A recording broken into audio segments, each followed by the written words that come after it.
the US Congress and presidential elections. Voting, the people's chance to decide who they want to run their country and represent their interests. But how does it work in the United States of America? Across the pond, voting is quite different. Like the UK Parliament, the United States Congress has two houses, the House of Representatives and the Senate. Unlike the UK, there are public elections for both houses, and a third separate election is held to choose a president. In the US, the president is both the head of state and the head of government. In the UK, these roles are carried out separately by the monarch and the Prime Minister. The House of Representatives in the US Congress is designed to give a voice to the people of every local voting region of America. Members of the House of Representatives stand for re-election every 2 years. Each state is split into districts, and each district votes for one representative. The number of districts depends on the population of each state. For example, California, the most populous state, is split into 53 districts, so has 53 representatives. But Alaska, which is huge but has a really small population, only has one district and therefore only one representative in the House. Like the UK House of Commons, the election system is first past the post, so the candidate with the most votes in each district wins a seat in the House of Representatives.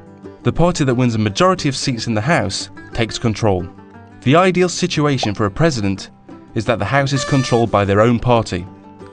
However, with elections held every 2 years, there's always a midterm election in the middle of a president's time in office. If the public thinks that the president's not doing a great job, they can vote in more members of the opposition party, making it more difficult for the president to pass laws. The Senate in the US Congress, like the House of Lords in the UK Parliament, is sometimes called the upper house. George Washington described the Senate as the saucer that cools the coffee, meaning that it's their job to scrutinise and question all proposals made by both the House of Representatives and the President, before voting to decide whether they should proceed as law. Senators, like members of the House of Representatives, are also elected to their seats by the public. Senators serve 6-year terms, and elections are staggered, so every 2 years, a third of the senators run for re-election. Each state is represented by 2 senators, regardless of its population. And again, the first past the post voting system is used, so the candidate with the most votes wins. So how do Americans choose their leader? Well, presidential elections take place every 4 years. The 2 main parties, the Democrats and the Republicans, host big get-togethers where they choose their presidential candidate, the person they think will be the best leader for the nation.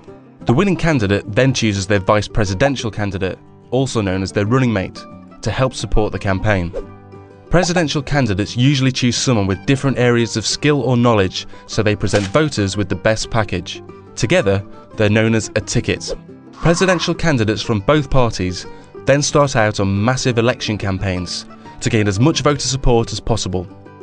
They travel across the country and hold great big campaign rallies where they set out their policies and their ideas for the whole country.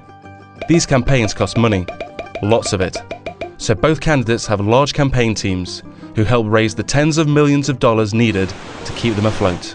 When it comes to election day, the public go to the polls to vote for one presidential ticket.